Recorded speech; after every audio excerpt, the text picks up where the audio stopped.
Hello guys, yes, it's me again, Alicia nyo. Nagbabalik muli para sa ating panibagong video. So, eto na ba yun? Eto na ba yun, mga minamahal?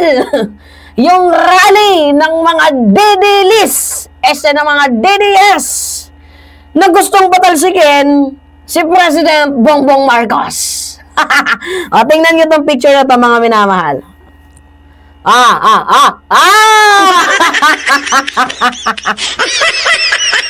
Kita nyo yan? Mas madami pa ata ang media kesa nga po dito sa mga mismong dumalo. Para bang nanonood lang tayo ng press conference. Oo. Diba mga minamahal? People power na ba to? Ganito ba ang people power ngayon? Kasi as far as I know, ang people power, millions of people. Kahit gilid, sulok, talagang walang pinapalagpas, may tao. Yan yung people power. Pero ito, anak ng toko, mas madami pa yung media. O, ito pa, isa pang picture, o. Nak ng ina nyo. Tax ng ina nyo. Di ba nakikita ni, pinakita ko naman sa inyo mga minamahal, ha? Show side by side image. Nakikita naman ninyo, dalawang image, ipakita na natin dyan, yan yung crowd. Versus group shot ng mga organizer. Ito yung crowd. Tapos ito yung group shot ng mga organizer. Diyos mio naman. Kitang-kita sa picture na para bang nag-family reunion. Itong mga taong to, tapos tinawag lang na people power. Kung ito lang din yung tinatawag na people power ng mga DDS, abay, mukhang parang tila baga ang hina naman ng grupo ninyo. Bakit parang tila baga nilalangaw ang mga event ninyo? At ang masakit pa dito, pinaglalaban ninyo si Vice President Sara Duterte na hanggang ngayon ay baon pa din sa issue ng korupsyon at sa pag-aaksaya ng pera ng taong bayan. Diba? Paano ba naman susuportahan ng people power? Mga minamahal na mga didilis. Diba? Paano ba maniniwala ang taong bayan kung mismo yung kanilang pinaglalaban? Nabubulol tayo, diba? Paano maniniwala ang taong bayan kung yung mismong kanilang pinaglalaban abay meron pong bahid ng katiwalian? Ang lalakas din ng mga relihistang to, no? Magkano kaya? Magkano? Tanong lang. Diba? Lakas ng loob, lumabas kahit mainit, iniwan yung mga sinaing, pumunta sa rally. Diba?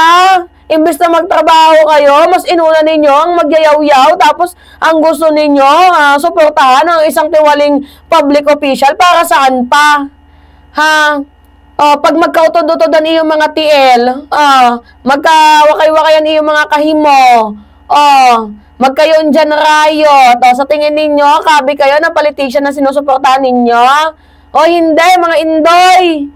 Diba? Ako, naguguluhan din ako dito sa mga DDS na to, Ang taas ng double standard nila. Ayaw nila sa corruption, pero pinaglalaban nila si Sara dito. Alam nyo kung ano yung nakakatawa dito? Mas na-highlight pa yung mainstream media sa pagko-cover. Imagine mas marami pang camera kaysa sa mismong rallyista. Hindi ba kayo nahihiya? Mga minamahal? Hindi pa Halloween, Hindi pa Halloween, pero yung costume ninyo parang na-disappoint sa parang na-disappoint at merong halong frustration kasi konti lang yung dumalo. Diba? Ngayon, tanong natin, nasan din dyan si Amy? Diba, pupunta daw rally? Nasaan si Amy? Ng ghost? Ano nangyari? Hindi kayo sinipot? Naniwala naman kayo? Yan, kasi mga hunghang kayo. Diba? Hindi na nga sumipot, hindi pa dumating. Tapos siya pa yung sasabi na, Bongbong, ang tagal na nating pinangarap to. Ilang years. Ineme lang kayo, pinatulan naman ninyo. Diba? Kumbaga sa pelikula, star-studded cast yung nangyari. Diba? Nangako, pero wala namang dating. Ay, nako. Kung totoong malakas, mga minamahal, ang mga DDS, sana naman nakikita natin yung mga eksena ng rally. Pero kung yung nakikita natin na konti lang yung crowd, parang turnout yung nangyari. Baka panahon na lang para tanggapin ninyo na wala na talagang suporta itong mga DDS. Para nga po dito kay Sara Duterte, hindi na mabenta si Sara, kaya gawan nyo na naman ng panibagong script para maging mabenta yung lola ninyo. Hindi na siya katakam-takam sa taong bayan. Hindi na nagiging katakam-takam si BP Sara Duterte sa mata ng taong bayan. Alam nyo kung bakit? Sawa na eh. Madaldal kasi siya mismo. Oo, dapat tao yung nagdadaldal sa kanya, hindi siya yung nagdadaldal. Kaya lesson learned na yan, mga kababayan. Napapahiya kayo eh. Kung nagluto kayo dyan sa bahay ninyo, kung iginala ninyo yan, family reunion kayo ng totoo yung mga kamag-anak, hindi ng mga kapwa nyo, mga utak talangka, eh di sana kahit paano nagkaroon kayo ng banding ng maayos, di ba? Kaya wag tayong magtataka kung yung mga yan, at the end of the day, magsisigaw, pagod kami. Oh, pagod kami lahat, pagod kami. Eh, paano hindi kayo mapapagod? Pumunta kayo sa rally na wala naman kayo napala. Diba? Nakakaloka. Tapos, ang dala-dala yung script, Marcos resign. Napag-resign yung si PBBM, eh, dapat sana yung una ninyo tinututukan dito, si Sara Duterte. O, merong isang post, basahin natin. As of 11 a.m., this is the situation of the DDS People Power Rally at Camp Aguinaldo, organized by retired General Orlando De Leon and Romeo Porquis, and Senator Amy, who announced yesterday that she would join the rally, has not yet appeared, nor have other prominent DDS influencer and politician. Pinaasa mga lola ninyo. Ang sakit nun, oy. Oo, pinaasa kayo. Ano ba yan? Sakit. Diba? Hindi kayo pinuntahan. Sinabi lang na may rally, pero hindi kayo sinuportahan. Tapos kayo naman tong uto-uto, oo, nagsayang ng pawis, pamasahe, oras. Well, sa pamasahe, mukhang libre naman. Pagod lang talaga yung kanilang ano dyan. Pagod lang yung kanilang puhunan at boses, diba? Pero pag tinanong nyo yung mga yan, hindi nila alam kung ano mga pinaglalaban nila. Pustahan tayo. Ang iba dyan, ang snatch lang yan dyan ng burger eh. Oo, ng tubig, pang chicha. Diba? Tapos pagkalista, kuha 500, bounce na.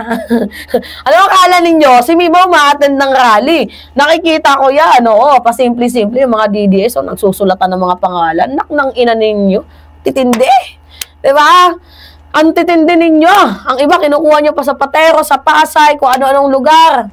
Diba? Tapos hindi alam yung pinaglalaban, nakiki-eme lang. Mio naman, oo.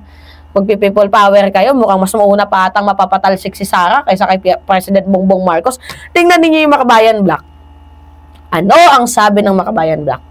Hindi direkta at walang direktang sangkot si President Bongbong Marcos sa katiwalian na partida kritiko.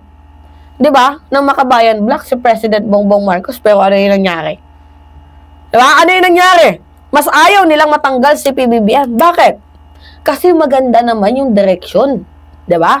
Maganda ang direksyon ng ating bayan sa pamumuno ni President Bongbong Marcos at sobrang open ni PBBM sa korupsyon na nangyayari sa kanyang administrasyon. Kaya nga mayroon tayong tinatawag na Independent Commission for Infrastructure, 'di ba? Para imbestigahan itong mga putang inang korap na mga public official na walang ibang ginawa kundi mangamkam sa pera ng taong bayan. Hoy mga hayop kayo, mahiya kayo sa mga pagmumukha ninyo, ha?